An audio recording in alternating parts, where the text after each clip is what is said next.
Italian লিগে খেলা practice ম্যাচে হ্যাটট্রিক কইরা তারপরে যদি ফাহমিদুল ইসলামের বাংলাদেশ টিমের স্কোয়াডে জায়গা না হয় তাহলে জায়গা কার হবে?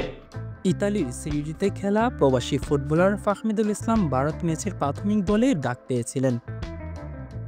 সৌদি আরবের ক্যাম্পে যোগ দিতে ইতালি থেকে উড়ে এসেছিলেন, কিন্তু তাকে মূল দলে না রাখায় ইতালি ফিরে গেছেন।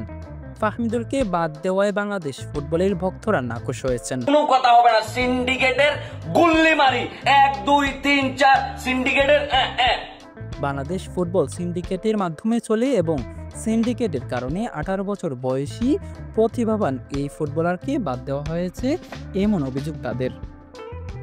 পাবেন না। আরে ভাই, আমার কাছে মনে হইতেছে কি জানেন, হামজা চৌধুরী যদি এত ভালো মানের প্লেয়ার না হইতো কিংবা তার যদি ওই লেভেলের হাইট না থাকতো, হামজা চৌধুরীর মনে করেন যারা টিমে রাখতো না, সব বাটপাত। ফরওয়ার্ড পজিশনে খেলা গতিময় তরুণ এই ফুটবলারকে পুনরায় জাতীয় দলে ডাকার দাবি জানিয়েছেন ভক্তরা।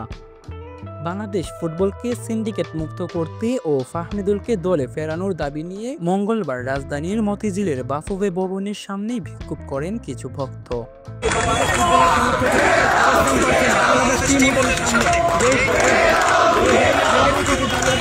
দেশের ফুটবল সমর্থক গ্রুপ বাংলাদেশ ফুটবল আল্ট্রাস এবং সাধারণ ভক্তদের পক্ষ থেকে লং মার্চ টু বাফুফে কর্মসূচি পালন করা হয় এবং ব্রিং ব্যাক ফাহমিদুল। এছাড়াও ভক্তরা সামাজিক মাধ্যমে স্ট্যান্ড উইথ ফাহমিদুল হ্যাশট্যাগ ব্যবহার করে প্রতিবাদ শুরু করেছেন। ফাহমিদুলকে প্রাথমিক দলে ঢেকে বাদ দেওয়ার বিষয়ে কোচ হেভিয়ার কাবরেরা জানিয়েছেন, ফাহমিদুল মেধাবী ফুটবলার, তার গতি আছে, তবে বয়স কম, এখনও জাতীয় দলে খেলার জন্য তিনি প্রস্তুত নন।